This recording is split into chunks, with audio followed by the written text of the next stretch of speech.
Professor Ashwani महाजन, भाई सब कुछ चंगा सी, सब कुछ कंट्रोल में है, तो डिटेलिंग क्यों नहीं की जा रही या दी जा रही?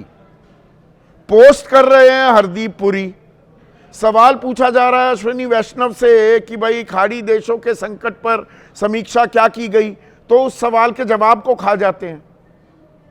सिर्फ भरोसा कर लें कि सब चंगा सी, कोई दिक्कत नहीं होगी। देखिए संदीप जी, हमें सरकार के, क्योंकि ये युद्ध का समय है, युद्ध के समय में सरकार के ऊपर हमें पूरा विश्वास रखना चाहिए, एक बात। दूसरा, इसमें बहुत स्ट्रैटेजिक इश्यूज हैं। हम कहाँ से तेल ले पाएंगे, क्योंकि हम अलग अलग प्रकार के अपने मित्र देशों से तेल और गैस की आपूर्ति करेंगे। ऐसे में यदि हम पहले से ही इस सारी डिटेल को सामने रख दे, मैं एक हाइपोथेटिकल सिचुएशन आपसे डिस्कस कर रहा हूं, आप अगर उसमें से सहमत हो तो बताइए कि अगर हम किससे तेल खरीदना है ये पहले से ही हम घोषित कर दें, और वहाँ जो दूसरी ताकतें हैं वो इसमें अगर अड़ंगा लगा दें, तो इसलिए मुझे ऐसा लगता है। डर रहे हैं हम अमेरिका से? नहीं, स्ट्रैटेजिक ऐसा नहीं। स्ट्रैटेजिक क्या? हमारी मर्जी, हम जिससे खरीदना चाहें, और लॉन्ग टर्म कमिटमेंट करें या शॉर्ट टर्म कमिटमेंट करें, कोई बीच में रोकने वाला कौन होता है? मर्जी एक बात है। दूसरा, आप ये देखिए कि आज पूरे का पूरा खाड़ी के देश युद्ध के शिकंजे में आए हुए हैं। हम कहां से, किस प्रकार से, किस रास्ते से तेल और गैस लेकर के आएंगे, ये मुझे लगता है कि सरकार के ऊपर हमें विश्वास रखना चाहिए। नहीं, ये बात आपकी, एक मिनट प्रोफेसर साहब, सरकार पर भरोसा करना चाहिए और भरोसा है, उसको आप अन्यथा ना लें, पर सरकार को आम जनता पर भी तो भरोसा करना चाहिए। हमें भी तो भरोसे में लेना चाहिए कि आम आदमी को भरोसे में नहीं लेगी सरकार। दूसरी बात, सरकार ने ये स्पष्ट कहा है कि $130 पर बैरल तक अगर तेल पहुंचता है तब तक तेल की कीमतों में कोई बदलाव नहीं किया जाएगा।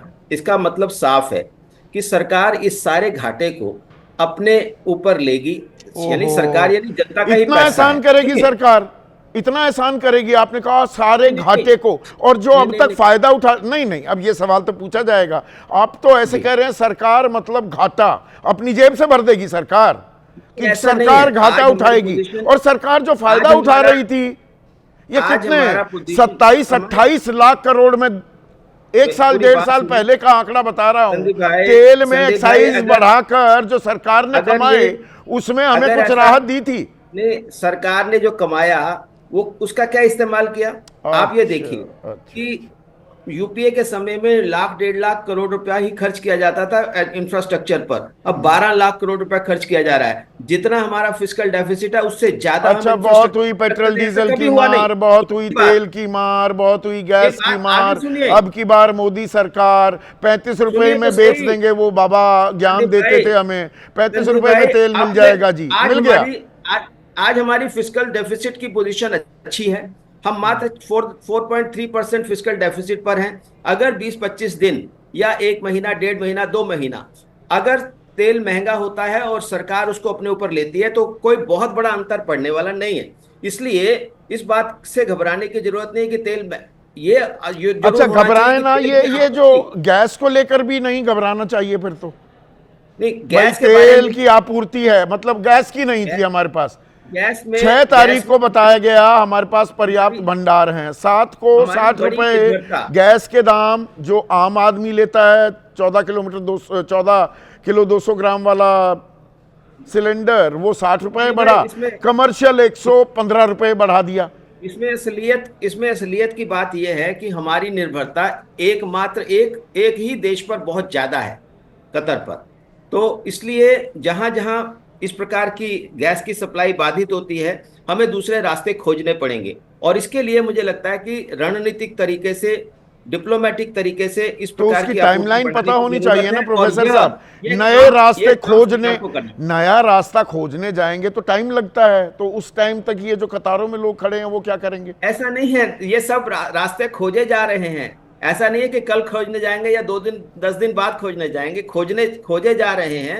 और मुझे लगता है कि सरकार इस विषय पर काफी सतर्क है, और यही कारण है कि मोटे तौर पर सरकार इसके बारे में काफी आश्वस्त दिखाई दे रही है। तो मतलब सरकार बता दे, सूत्रों के हवाले से खबर क्यों बताई जा रही है कि प्रधानमंत्री चिंतित है? अरे भाई, प्रधानमंत्री चिंतित होंगे, वो हमारे प्रधानमंत्री हैं, वो कड़े निर्देश दे रहे हैं, ये बाकायदा आधिकारिक तौर पर क्यों नहीं बताया जा रहा? आधिकारिक तौर पर इसलिए क्योंकि कहां से लिया जाएगा, अगर आप प्रश्न पूछेंगे कहां से लाओगे, तो यह एक स्ट्रैटेजिक प्रश्न है, ये रणनीतिक तरीके से किया जाएगा। यही बात समझा दो, यही बात देश को समझा दो, जनता मान जाएगी। जब जनता, देखिए, ये जनता इतना भरोसा करती है कि ताली थाली बजाने से भी कोरोना भाग जाएगा, तो ये जनता ने मान लिया था, ताली थाली बजाई थी। हालांकि कोई मेडिकल एविडेंस नहीं है कि कोरोना भाग जाएगा थाली बजाने से। यही विश्वास है कि जिसके कारण ये मोदी जी बार बार आ रहे हैं। हाँ।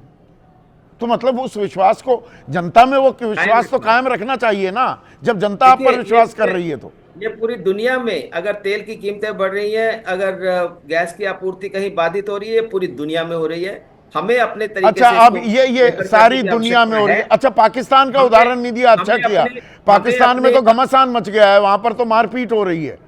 हाँ, पेट्रोल पंपों पर अभी ये भी बताएंगे कि वहां देखिए मारपीट हो रही है, यहाँ तो अभी ऐसी नौबत नहीं आई।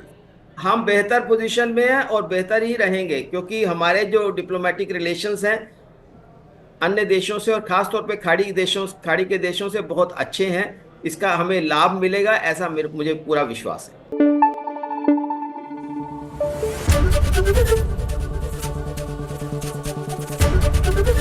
एबीपी न्यूज आपको रखे आगे।